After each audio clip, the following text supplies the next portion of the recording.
Hello friends, welcome back to this lecture number 16 on this MOOCs course on the psychology of language. Up till now we have covered a lot of ground onto understanding what is language, what are its various factors, what is its nature and other participants of the human language system.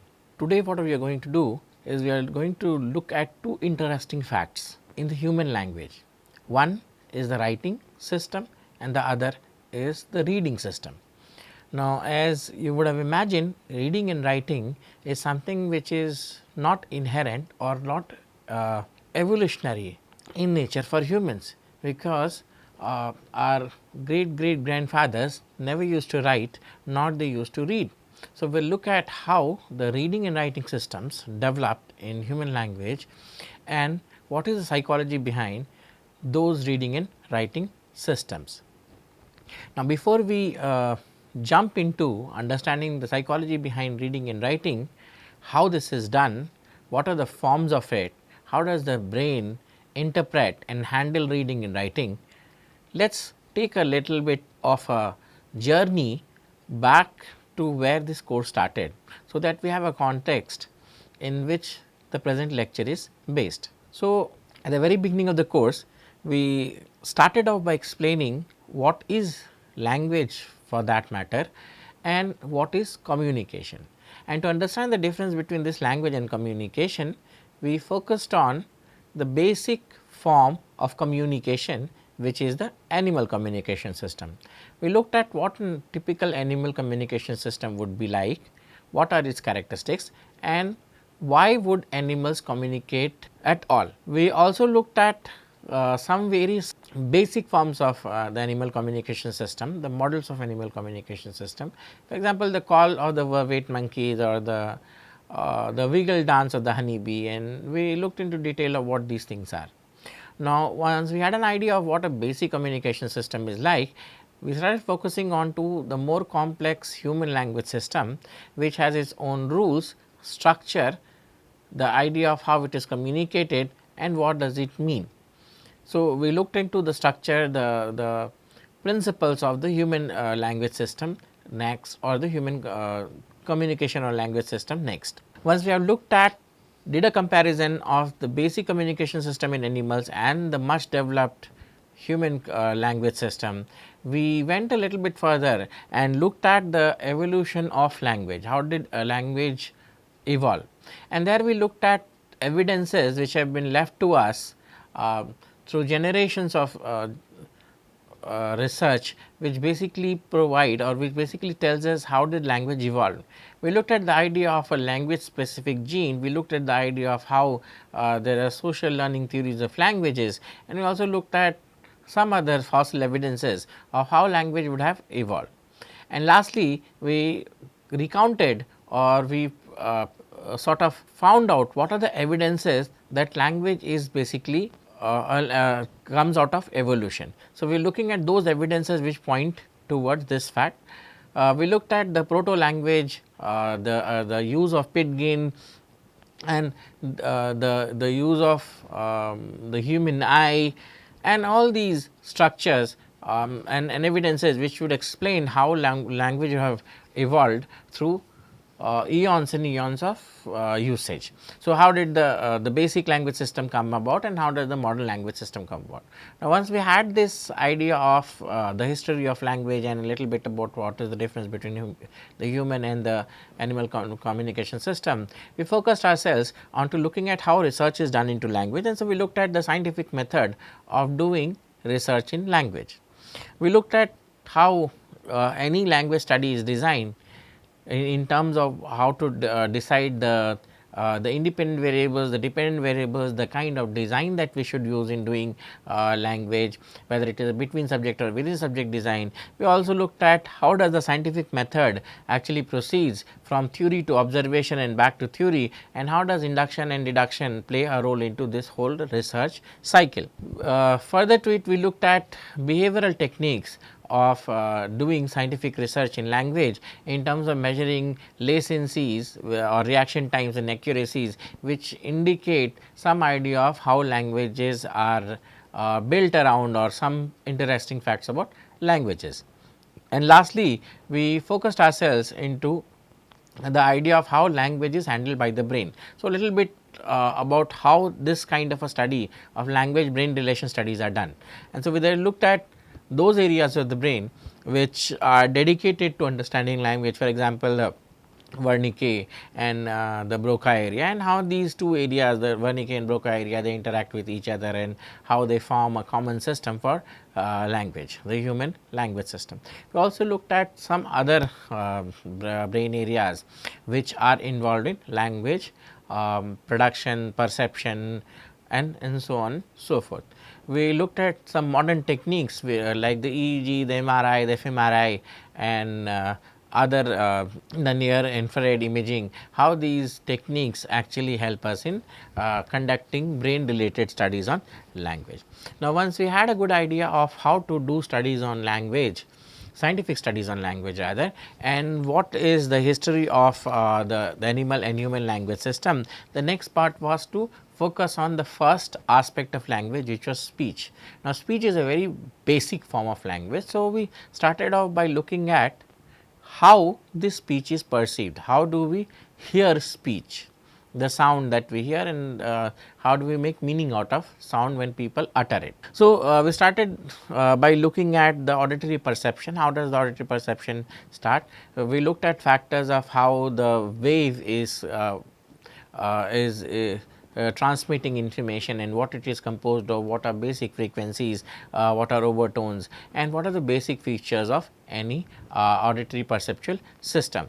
We looked at the idea of the human ear, which is responsible for all the auditory perception which goes on. Next, we took a classic speech sound and we broke down that speech sound in terms of the spectrograph and looked at various characteristics of the speech sound. For example, what are forends, what are sorends, what are fricatives, and those kinds of things which are special characteristics of the speech sound. Next, we focused ourselves on to the development of the speech perceptions. How does speech perception develop in children, right from the idea of motherese to baby talk and so on and so forth. And lastly, we looked at some theories of speech perception, basing ourselves into the auditory framework of speech perception, to the motor theory and the direct realism theory. So, in short, we covered up how speech is processed or how speech is heard. Now, once we are clear of how speech is heard, the other interesting obvious question was how speech is produced. And so, we dwelled into the idea of how speech is produced in humans. So, we started doing a complete analysis of what the vocal tract looked like and how the production of speech happens from the vocal tract. So, all those factors are the anatomy of the vocal tract and how does it produce the speech sounds. Then we looked at the areas of the brain which are dedicated to hearing these speech sounds and making meaning out of it, primarily again the Wernicke and the Broca area and another connection between them which makes us perceive the speech. The next thing that we were interested in is looking at the models of speech perception, the feed forward feedback model and some other models of speech perception. For example, the DIVA model, which is a computational model, the dual stream model, and so on and so forth. And lastly, we looked at how the development of speech production happens in smaller children, or how smaller children understand this the idea of producing speech. We focused a little bit on how babbling helps in speech production, and then we looked at theories of social aspects of babbling, and we also looked at speech disorders, which gave us some idea of how speech is produced in smaller children and how smaller children learn to produce speech. Now, once we were able to handle speech sounds, the primary ingredient of any speech sound are words. If we look at how the human language, at least the English language, is structured, it starts up with the phonemes, which is a basic speech sound, and add these phonemes together to form something called the morphemes, which is the simplest word or the simplest unit of speech which has some kind of a meaning. And one good example of a morpheme is the word ending or the tense markers and so on and so forth. These morphemes combine together to form something called words, which are the central point or which are the central unit which is used by humans for exchanging ideas. So, words are those units which have a symbol and which have a pronunciation. So, the next question that we were looking for is what are words basically. So, we looked at the anatomy of a words, what does word really mean. We looked at the kind of word which is available, for example, the content and the function words, the idea that words have a pronunciation as well as a symbol, and those kind of things. Then we looked at how we learn words. So, how does word learning basically take place in human? We looked at the speed at which word learning happens, and we pointed out some curves. For example, the idea that by the 6th or 8th week of birth, the children so the 6 years of birth, the children start learning very fast, and there is a drop after that. So, initially the children do not learn words, but then there is a sprout of learning, and this is called the on the curve learning. And so, we looked at how these things happen. We also looked at how mapping and neighborhood words and other factors help in learning of words. The next interesting thing was, once a child has learned a word, how does he retrieve it back? How do humans retrieve words back? And that was what we were focusing on. So, we looked at how word learning happens both through the phonological form and the using of the mental lexicon, and how these two processes combine together to help us learn word. We looked at cortical organizations of how words are stored into the mental lexicon.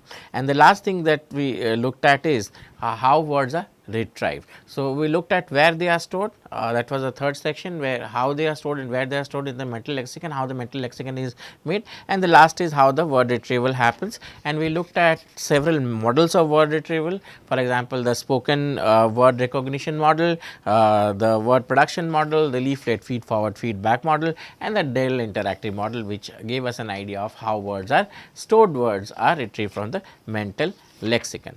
The next thing was that words in itself have no meaning, or they are not part of a conversation. So, single words never make conversation, and so these words are arranged into sentences which make conversation. So, the next step was understanding what are sentences. So, we looked at the structure of any sentence, how does the sentence is structured, and what each words and how words are arranged in a sentence, and what they mean and how they mean. Then we looked at how the process of comprehending a sentence actually takes place. We looked at how sentences are produced, so the various factors which help us in producing sentences, and lastly we looked at the learning the syntactic structure. So, how do children learn the syntactic structures of sentences? Syntactic structure means that the rules through which sentences are formed, and what is a legal sentence and what is not a legal sentences. So, how do children learn these factors? Obviously, once we have sentences with us, we are able to communicate, and so this communication that happens between people is called a discourse. Now, this discourse are two forms, one is called the narrative and the other is called the conversation. So, in a conversation, many people talk at the same time and they exchange ideas. In narrative, one person speaks and the other person actually looks at it. So, we started looking at what is conversation and what are the basic factors on conversation, what principles, nature of a conversation, and so on and so forth. Then we moved into narratives and how does narratives work. So, conversation, narratives, two forms of discourse, how do they work. We then moved on to something called anaphora and inferences. So, anaphora is basically replacement of a certain word, for example, using pronouns is idea of a anaphora. And lastly, we looked at how does discourse ability develop in children. So, how do children learn to do this discourse or talk.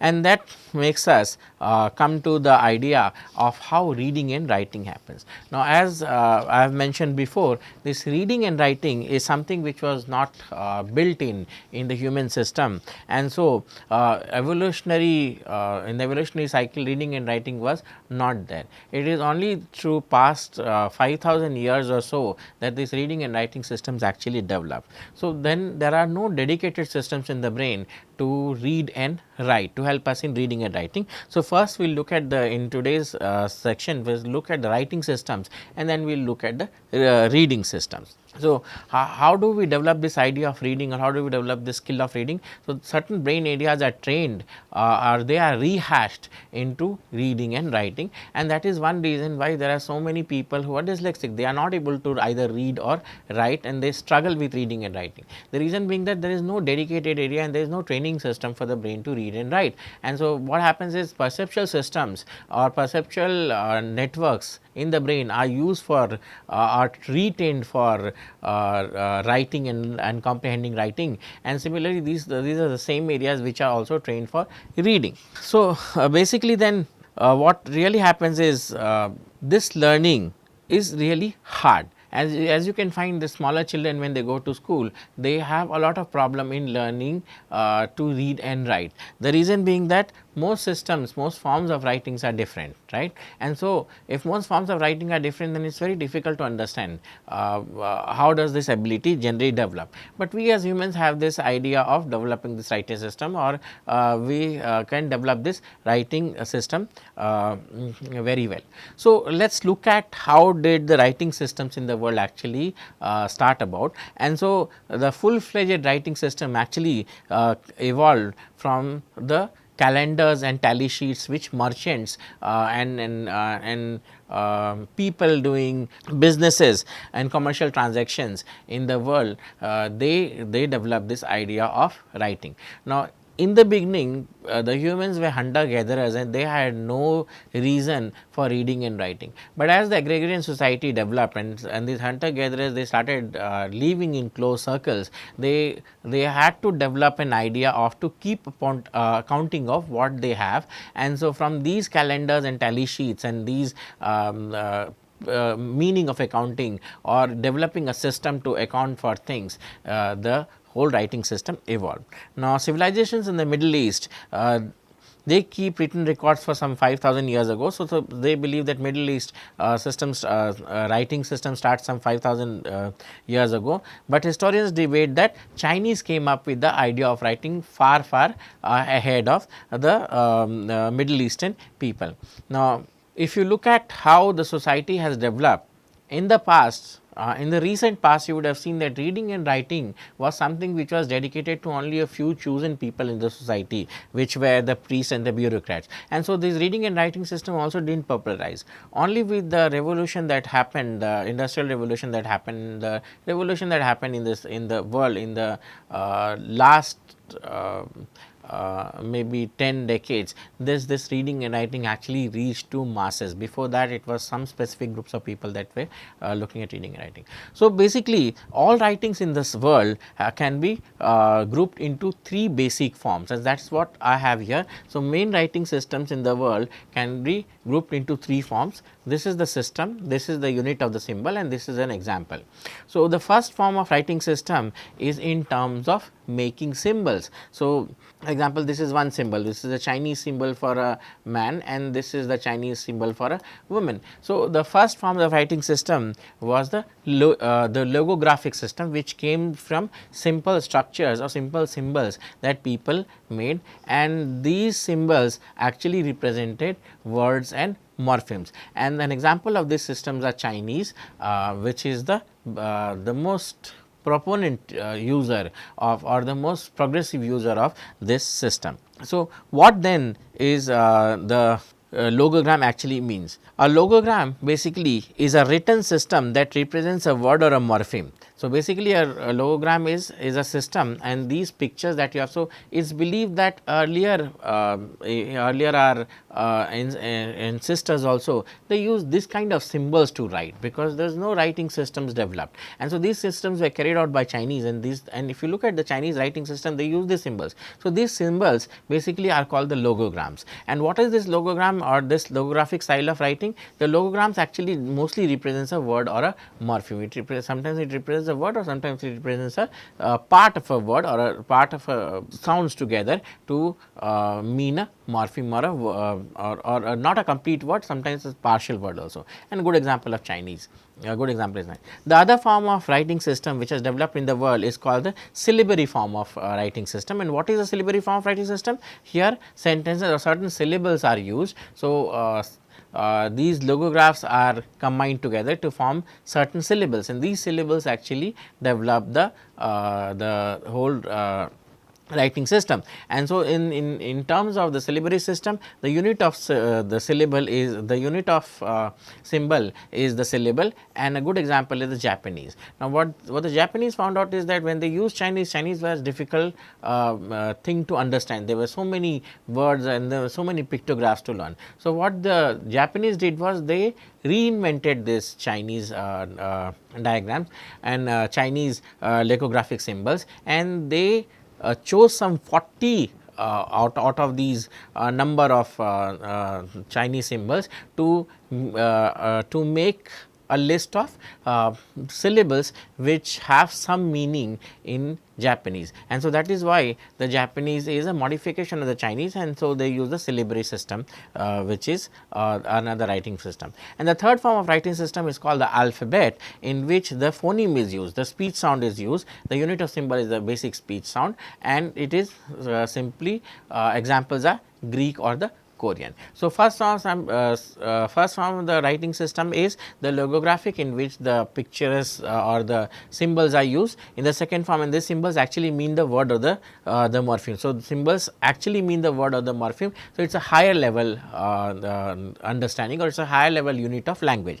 In the syllabary form of writing system, it is the syllable. So, it is again more higher than the alphabet system. So, syllabary system, in the syllabary system, the basic unit is the syllable. So, we start with the syllable, and that syllables combine together from the word and the writing system, which is an example is the Japanese. In the alphabet form, the basic system is the speech sound, and so these speech sound they combine together to form the morphemes, and they form the these morphemes form the syllables, and then the words, and so on and so forth. And so, it is a more dedicated system or a more extensive system, the alphabet, and the basic unit sound is the phoneme, and the examples of this are the Greek and the Korean. So, let us look at some of the writing systems of the world. So, we have the logographic system. The logographic system, here the symbols are logograms, each representing a word or a symbol.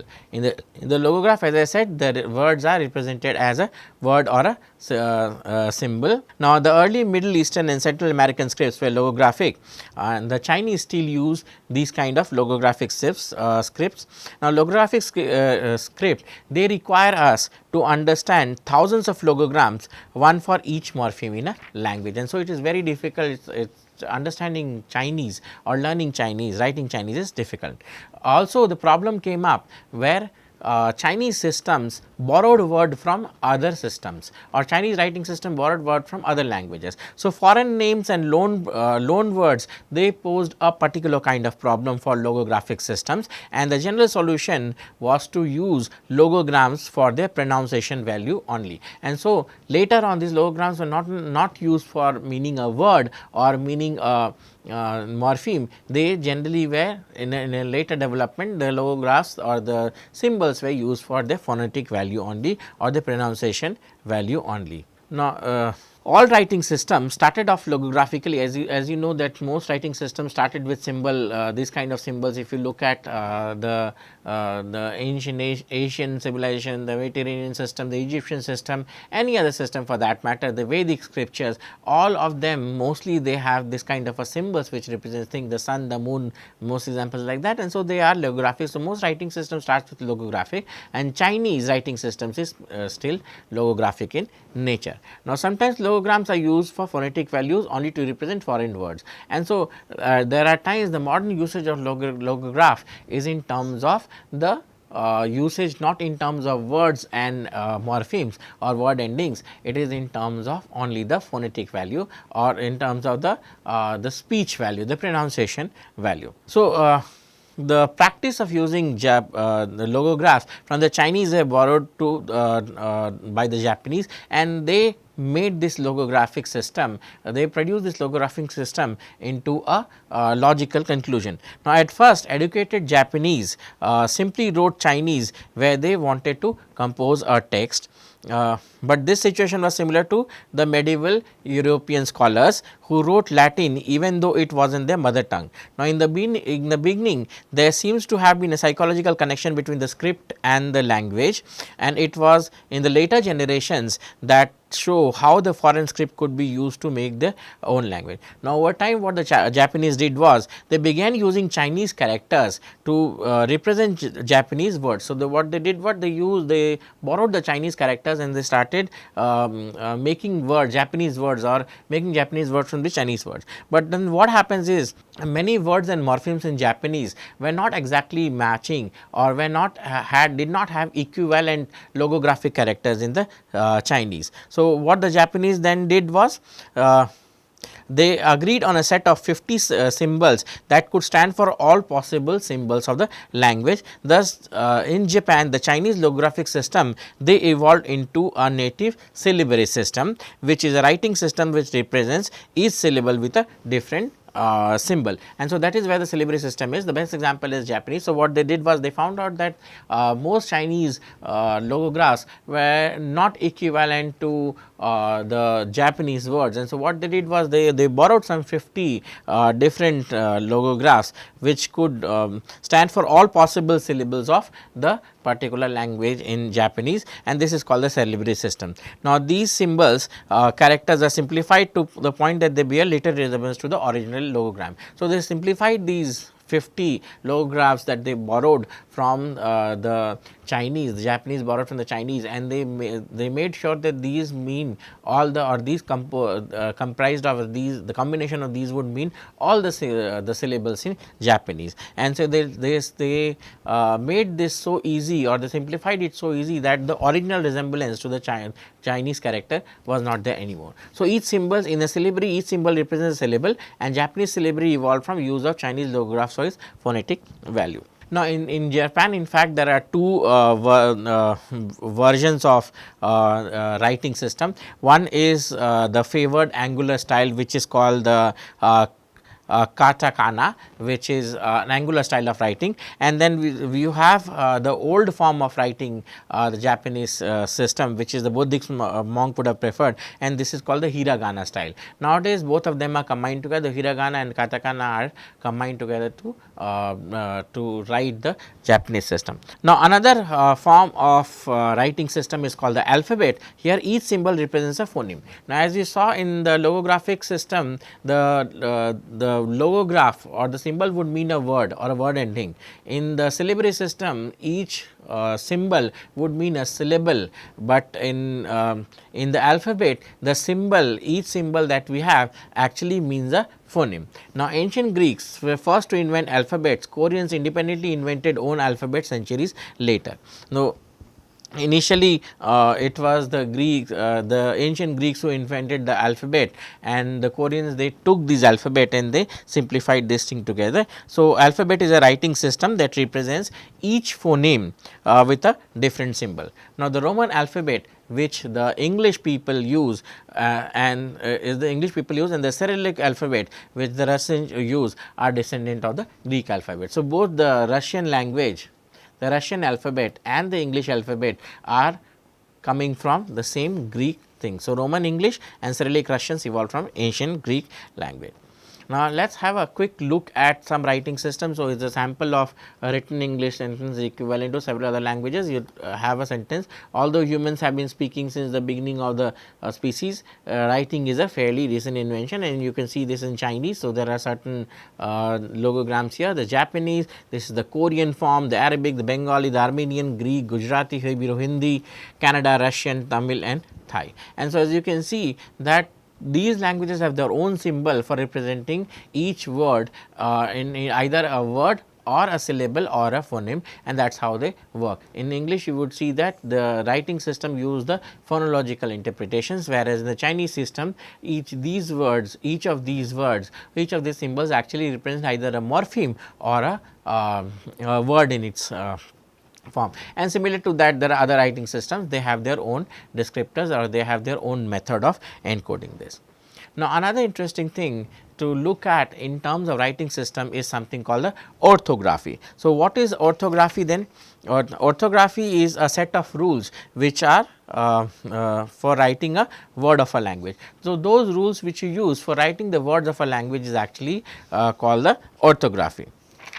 Now, the Roman alphabet mostly wide used writing systems around the world. The Roman alphabet is the most widely used writing system around the world. Roman alphabet to write English isn't actually a good fit. If you look at the way we borrow the Roman alphabet, English borrows the Roman alphabet for writing English, and so what happens is the Roman alphabet is actually not a good fit for writing English. The reason being that the Roman alphabet, which is basically the Latin, it has only 2 dozen of phonemes, whereas 2 dozen basic speech sound, whereas when you look at English, the English has 40 different phonemes, and so here it comes the problem. The problem is that for accommodating 40 phonemes out of only 12 phonemes in the initial Latin, what we have to do is we have to come up with something called combined phonemes or complex phonemes. And so these kind of combined phonemes, for example, the ch sound, the ch sound, or the sh sound, which are phonemes in English, they use 2 phonemes from the ancient Latin.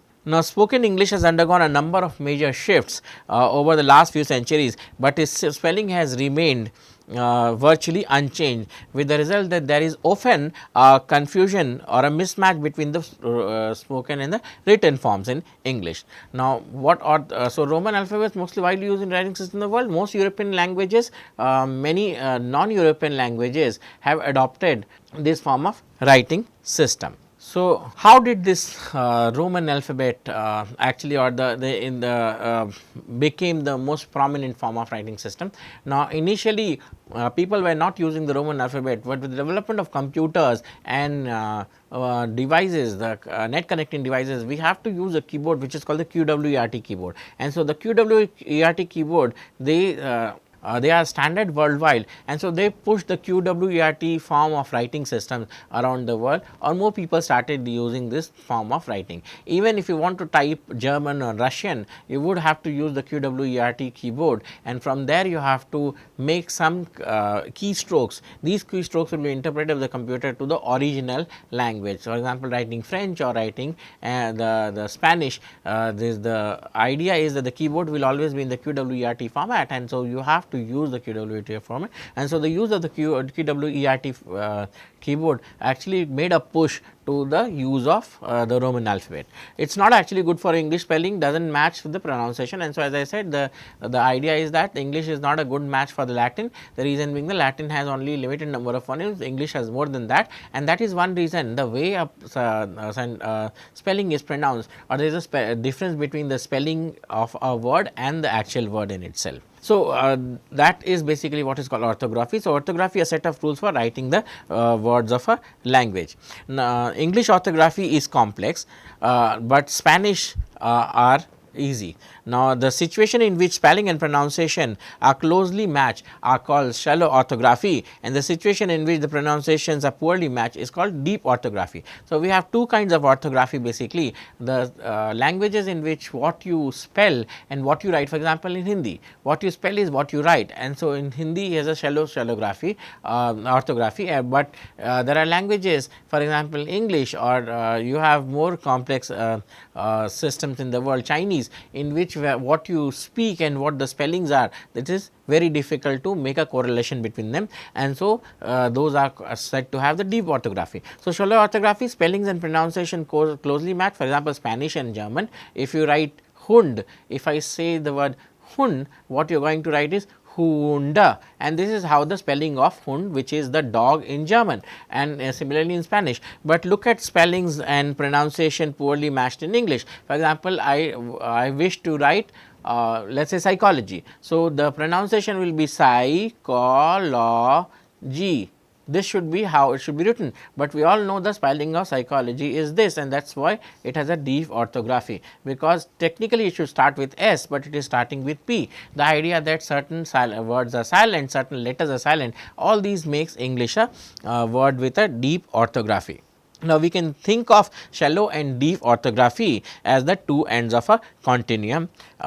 Korean is the best form of a language which has the shallowest orthography. So, what Koreans actually did was they intentionally invented an alphabet which is called the Hangul, and this in this Hangul language you precisely write what you speak, and so it is the easiest form of language system to learn. Now, so how does the deep and shallow orthography words they differ with each other? One way to look at, one way shallow and deep orthographic differs is how they treat with how they treat the something called the homophones. So, what are homophones? These are words with the same pronunciation, but different meanings. So, how the homophones are dealt will tell you a little bit about how the shallow and deep orthography they differ. So, what are homophones? These are words with the same pronunciation, but different meaning. Look at the word sound. Now, if you look at sound of music, here the way the sound is expressed or the meaning of sound, safe and sound and the meaning of sound here,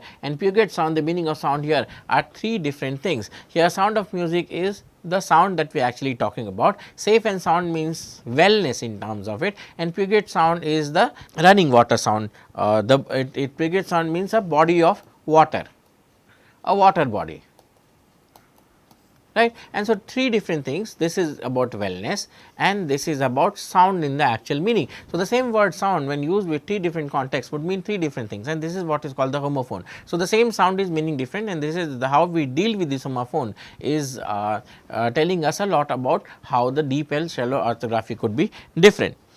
Also, homophones may also be spelled differently. Look at two and two. Now, homophones, if I just say two, I am giving it to you, or he is too sweet to do something, or it is give me two. In all the cases I am speaking two, but the spelling of two is varying. Similarly, with four and four, and there and there, and if you look into it, the words are spelled same, but they are written differently, and that is why English has a difficult or a deep orthography. So, basically in speech we have to rely on the context to define the meaning of sound was intended, and this is likewise the case when the orthography is shallow. It is the word sound, but many homophones in English are spelled differently. For example, we have 2 and 4. Now, multiple spellings of a homophone pose no particular problem when reading them, but they do when writing them, and even your humble.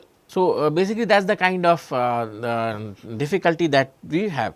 Now, more troublesome for readers are something called homographs. So, one way of differentiating shallow and deep orthography is the homophone. Another way of differentiating between shallow and deep orthography is the treatment of something called the homographs. So, what are homographs? These are words that are spelled the same, but they are pronounced differently. For example, the word, so words which are same spelled, but differently pronunciation and have different meaning, these are called the homographs. For example, read and deed, they are spelled similarly, but they are pronounced differently and they have meaning. Or example, heed. So, if we look at lead and heed and read and heed or heed or lead or read, they are rhyming words, but then they are spelled similarly, but then they have different, spelled the same, but pronounced differently. At the deep end of orthography is the Chinese language. It is often thought, at least in the West, that each Chinese logogram is an arbitrary symbol. But if that was true, few people would have learned 5,000 plus characteristics of Chinese. So, there are a couple of 100 basic characters which are common in Chinese, and which make a simplest way of, which makes us the idea or simple form of learning Chinese. So, the differentiation between shallow and deep orthography could be done in terms of homophones and the idea of homographs. So, basically then whether a language has a deep or a shallow orthography has more to do with its historical and social factors. So, basically the idea that whether it is a shallow orthography or deep orthography has to do with its societal factors or the fact that where the language is coming from, and that is how it is. Now, how does the brain then understand letters? So, the brain as a letter box. Now, brain, as I said, was not hardwired for reading at all. Writing systems may represent language at the word syllable or phoneme level, but there are alike in terms of symbols that they use. So, most writing systems, these writing systems may be based at the level of the word, or these writing system may be based at the level of syllable or phoneme. As we saw, it could be a logographic system, or it could be a syllabary system, or it could be a alphabet system, but they have to be alike. How they are alike? Because they use symbols, they use the same symbols for writing. So, all writing systems consist of characters that are composed of lines and curves in contrasting orientations. So, even if I write P, which is an which is an alphabet, and or if I write this, which is a logograph, or any other form, this is a syllable. So, if you look into it, all of these are symbols, and so the use of symbols is what is common in most languages in the world. And what are these symbols? These are characters that are composed of lines and curves in a particular orientation. So, letters are line drawings. Basically, most letters that is used in languages, in writing systems, are line drawings, and this is true whether the language is written with a stylus or a clay tablet or a pen or a other writing instruments, and so on and so forth.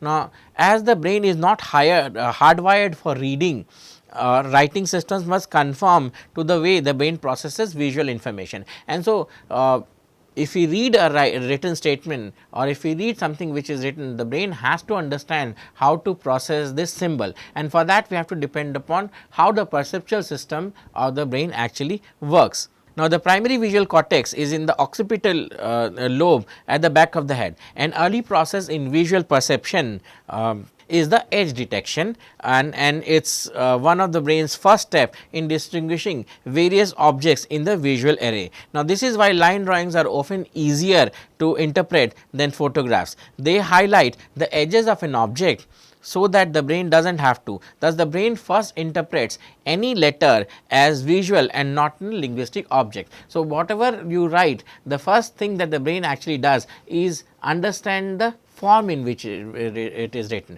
The reason is that the brain first interprets any letter which is written, and how does it read it? It interprets this letter in terms of its symbols, in terms of what is written out of it, in terms of its edges and curves and so on and so forth, and later on the process of processing only the linguistic form is added to it. Now, brain also needs a place to store this information about the writing system is learned, and this is at the boundary. So, where does the brain store these writing systems, where the comparison of the written material which you have in front of it is done? It is in the boundary between the inferior temporal lobe and the occipital lobe, and this region is called the fusiform gyrus. So, basically the writing system must conform to the way the brain processes visual information. Edge detection is the early visual process, and writing as line drawing. So, as I said, most writing systems have a symbol, whether it is at the word level, it is at the syllable level, or it is at the phone level or phoneme level, they have to have a symbol. So, we have to understand how the brain interprets this symbol, and that will give us how writing systems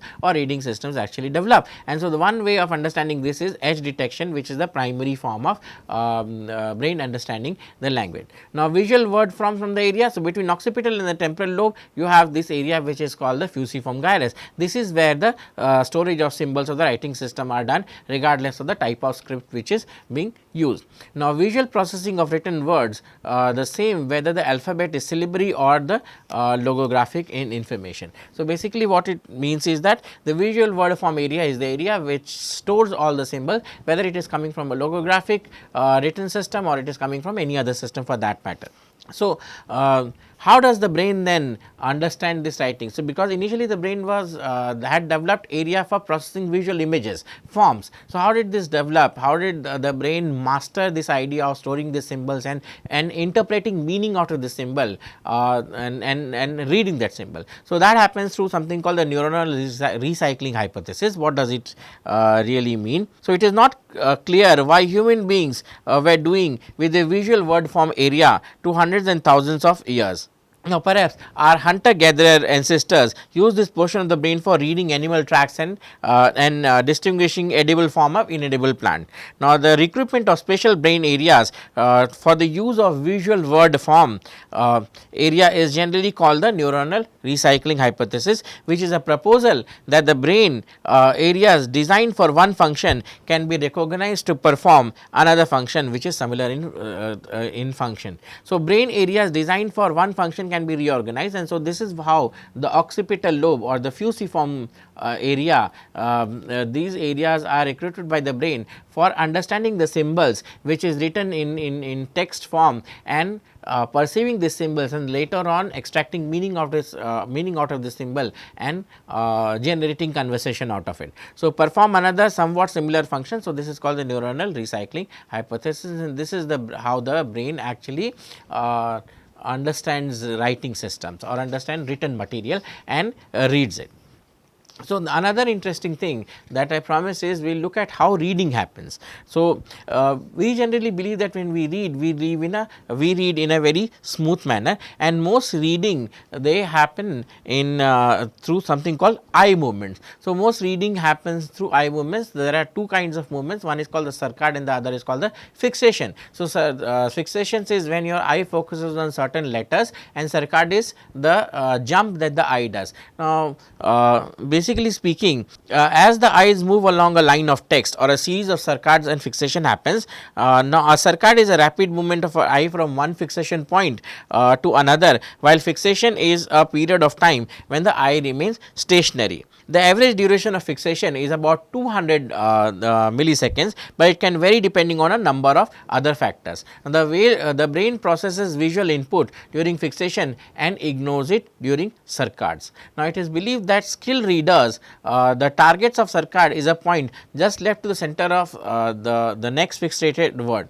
Now, beginning readers they tend to fixate all words at the same time, whereas skilled readers they do not do that, they only fixate on certain words. And if you do not believe me, you will find out that if I give you this task, you will find out that this is what actually happens. In the beginning, or beginning readers actually fixate on all words, but as you progress, you start not fixing on the functional word, but only fixing on the content word. Now, if I give you this task to count the F's which are there in this sentence, finished files are the result of years of scientific study combined with the experience of many years. Now, if I ask you to count the number of F's, it is very much possible that you will count the number of F's, the count that you have will be less, and this is because your eyes are, since you have a skilled reader, your eyes are not fixating on the function words, for example, of this kind of words, of this kind of words you are not fixing, and so you will have the number of F's, but you will only have the number of F's for these kind of words which are called the content word,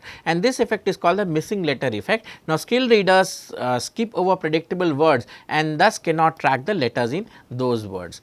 Now, the amount of information that can be taken in during one fixation is limited by the structure of the retina at the back of the eye. Now, the fovea is the region which is directly behind the pupil, where the vision is most acute. The area surrounding the fovea, where the vision is less accurate, is called the parafovea, and is clearly discerns only letters that fall in the fovea, and in the range of the letters that can be processed during fixation is known as the perceptual span. So, most reading happens in terms of the eye movement. Now, the eye movement is generally concerned on a region of the retina which is called the fovea, which is the region of the retina directly behind the pupil where most vision is accurate. So, there is a region in the eye on the retina where most focusing happens, and this is called the fovea. Now, there is another region which is called the parafovea, and so what is this? This is the area surrounding the fovea where the vision is less accurate, and so reading happens in terms of this fovea parafovea kind of structure, where each sentences or each symbols become the center of perception. Now, perceptual span is the range of letters that can be processed during one fixation. Now, in skilled readers, the perceptual scan is generally lopsided. If you are a good skilled reader, your perceptual span will be lopsided, extending extremely 15 characters to the right of the fixation point and about 4 characters to the left of it. Perceptual scan can decrease as the reading materials becomes more and more complex, and likewise beginning readers or readers with dyslexia have lower perceptual spans. Now, the perceptual span is measured by something called the gaze contingency paradigm, which measures the perceptual span. What happens is, you present a narrow window of text surrounding the fixation point, and so based on this narrow window of text surrounding the fixation point, how many words are you able to process will give you your gaze the gaze span. This is how the perceptual span happens. Only a few letters are fully discernible at the fixation point. Your perception is a complete list of text that an illusion created by the brain, and it reconstructs text from memory. Now, if this is the fixation point 4, this is what happens. So, you 15 letters to this side and 4 letters to this side.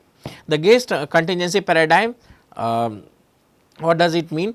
The display window is determined by feedback from eye tracking this device. So, how much time the display has to be presented is determined by the eye tracking device, and changes with circuits to the new fixation point, while the rest of the letters in the text are replaced by X. Now, since the peripheral image is blurred, participants in these experiments generally do not notice the rest of the text as they are masked, and the only portion that they are currently looking is displayed. By varying the length of the width of the display window, the participants perceptual can be measured. So, span is how much can you read, and so this is a good example of perceptual scan. This is the gaze paradigm, gaze contingency paradigm. By restricting how much text is available on either side of the fixated window, researchers can test hypotheses about how much information is extracted from the parafoveal vision. Now, fovea is the region where most perception happens, but the region surrounding this fovea is called the parafoveal region, and there are text here. Now, it is believed that 15 characters to the right and 4 characters to the left is what skilled readers would process, but then this span can be tested by using a paradigm like this. Now, fixation duration is influenced by a number of factors. For example, frequency effect. Low frequency words fixate longer than high frequency words. So, how much you fixate, how much time do you fixate on a word, it depends upon something called whether the word is a low frequency word or a high frequency word. Similarly, you have something called predictability effect. Less predictable words are fixated longer than more predictable words. The more you know a word, the more predictable a word is, the lower the fixation of that word will be, and the higher the less predictable a word is, the higher fixation you will have for that word. The higher predictable a word is, the lower fixation you are going to have for that particular word. There is also something called the spillover effect. Which is what the spillover effect is the processing difficulties of preceding word, fixation duration of the current word is extended. Now, if the word that you are presently processing, it was followed before, or it had a word which was difficult to process, what would happen is a spillover effect. So, the processing time of the next word, even if it is an easy word, will be longer. The reason is that the last word that you are processing, it was difficult, or it had a difficult processing, and so the time would add up onto the current word, and this is called the spillover effect. And we also have something called the paraphobia and fovea effect. The characteristics of the following word affect duration of the current word. This is the case in which characteristics of the following word affect the fixation duration of the current word. Now, because of the following word in the paraphobia, while the current word is in the fovea, this is known as the paraphobia and fovea effect. More specifically, when the word is in the paraphobia, which remember cannot be seen clearly. You can remember that, but it cannot be seen, is high in frequency or predictability. It can shorten the fixation duration of the current word. So, this is basically what is called the paraphobia or fovea effects. Now, what are the models of reading? The one model of reading is called the dual route model of reading, and so what does it model believe? Now, there are several models which have been proposed of how we go from written word form to retrieving the word's meaning from memory. The model differ in detail in the mechanisms that they product, the predictions they make, and they agree that there are two routes for processing written words. Now, if you look at word processing, and we looked at word processing in the 5th lecture, we looked at there is something called the dual route model of word fixation or word processing, and these dual route is meaning versus pronunciation. Now, the dual route model makes the proposal that readers can either first access a word's meaning and then its pronunciation, or else first access word's pronunciation and then its meaning. This is called the dual form model. Now, skilled researchers have two ways of accessing meaning of a written word: direct route written word meaning, indirect route written word spoken form and then meaning. Spoken form is called the pronunciation. So, there are two words, one is the direct route, the other is the indirect route. Now, the dual model can be thought of as different strategies for reading. When we read words that are very familiar, such as the word is or the word of, or when you encounter irregular words, when we encounter irregular words such as yacht and colonel, we use the direct route of processing, because here the words are easy to learn. Now, only after a word's meaning is accessed does the pronunciation of these words being accessible. So, those words which you are familiar of, where the word's meaning is first accessed and then the pronunciation is accessed. On the other hand, when we encounter a word we don't know, such as the pseudo word articulate. Articulate is a pseudo word that I have created and it may seem like a word. So, the word is anticulate. This is any word you can create.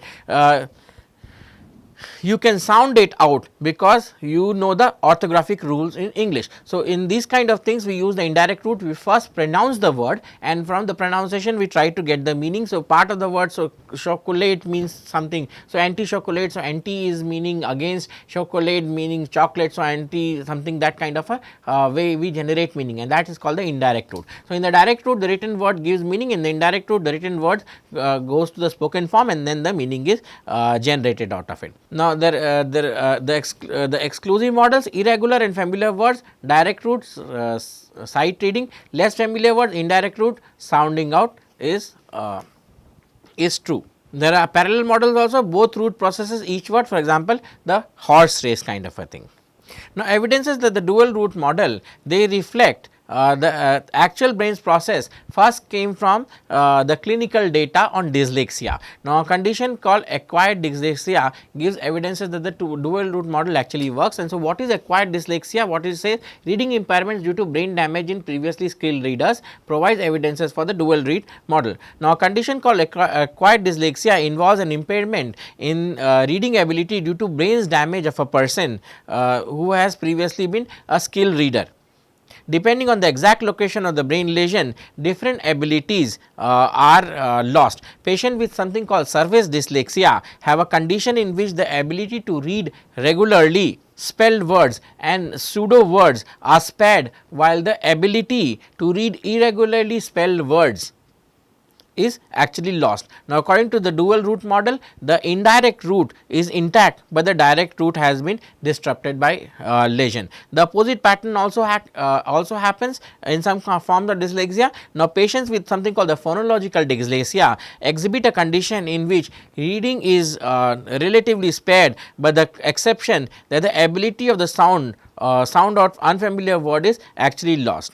So, basically dyslexia gives us an idea of how the dual route model actually works. Now, patients with surface dyslexia tend to have lesions in the left temporal lobe, whereas word meanings are believed to be stored, while those with the phonological dyslexia tend to suffer from damage in the left parietal and the frontal regions, which are believed to play a role in recognizing and producing spoken word forms. So, basically then looking at clinical data from dyslexia or the kind of deficiencies that have, either you have surface dyslexia or you have the phonological dyslexia, this basically says that how the dual route model or whether the dual route model is true or not. And so, surface dyslexia can read regular spell words and pseudo words, but not the irregular words. They suggest direct routes are disrupted and damages to the temporal lobe, the ventral Watt system is disrupted.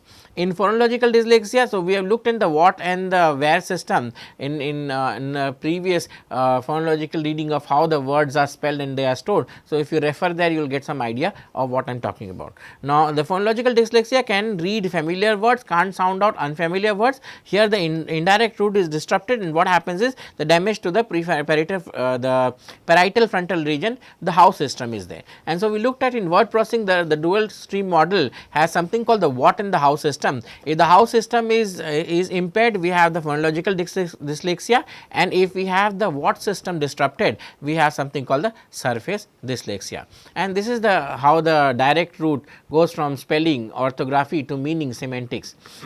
This is the phonology, this is the semantics, and this is the orthography. The direct route is from orthography to semantics, and the indirect route is from phonology to semantics, and this is how the word processing actually happens. So, one important way in which reading models differ has to do with the question of whether the two routes that we are talking about, they work exclusively with one another or in parallel. Now, according to some accounts, each word is processed through either a direct or an indirect route depending on its characteristics. Specifically, irregular words and highly familiar words go through something called the direct route, which is assumed to be more efficient, while less familiar words which are assumed to be regular go through something called the indirect route. Now, the last section that we are going to cover today is called text comprehension. So, how do we comprehend text? When you read a passage, you hear your own voice speaking. So, we have something called inner voice. When we read loudly, we produce some inner voice,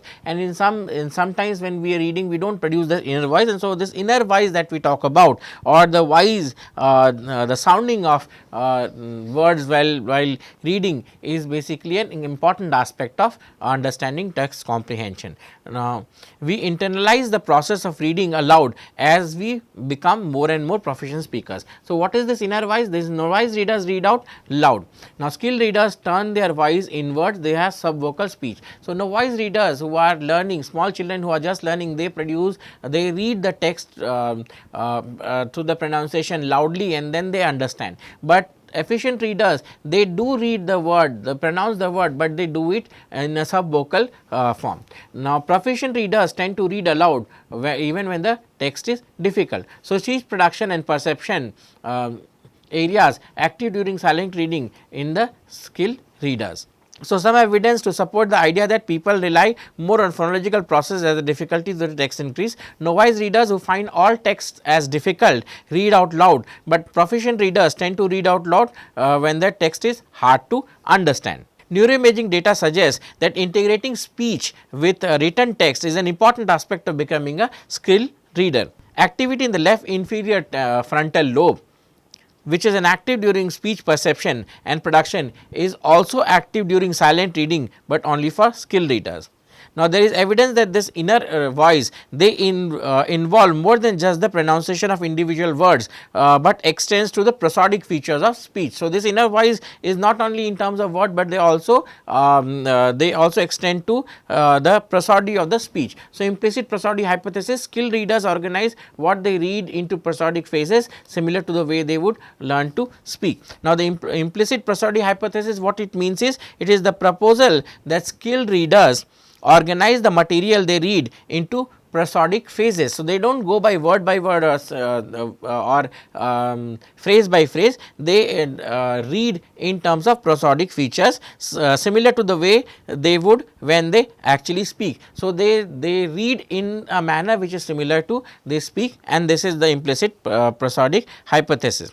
Now, in speech utterances tend to be organized around prosodic phases lasting 2 to 3 seconds, and this is believed to be associated with short term memory limitations. ERP component known as the closure positivity shift is associated with the detection of phase boundaries in speech and is believed to reflect the process of memory storage and redirection of attention. So, closure positivity shifts, or the ERP component, is associated with detection of phase boundaries in speech, and they also elicit the phase boundaries in actually reading. So, reading and comprehension text is a dynamic process which is built on cycles of memory retrieval and memory storage. Now, as each word is read, its meaning and all related concepts are retrieved from memory. This information is somehow integrated with the current context and with previous information to construct a situational model of the text, which then must be stored in long term memory. So, this is how it happens, a memory retrieval versus memory storage system works, and this creates a situational model which lets us to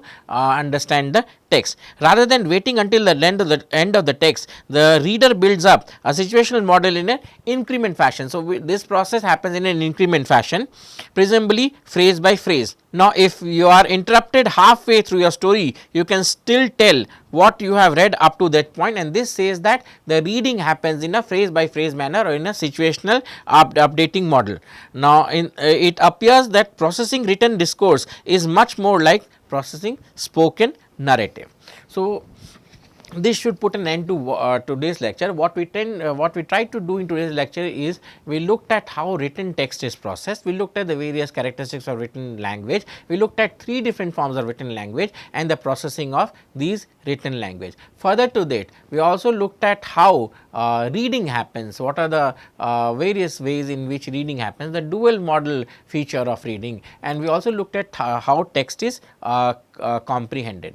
When we meet next, we look into some development features of this text perception and reading skills in children, and will surmise of what we have done in terms of reading and writing abilities in human language, and focusing on to these reading and writing abilities, will highlight how these reading and writing abilities actually help us in developing the language, or in terms of understanding and comprehending and exchanging ideas through human language system.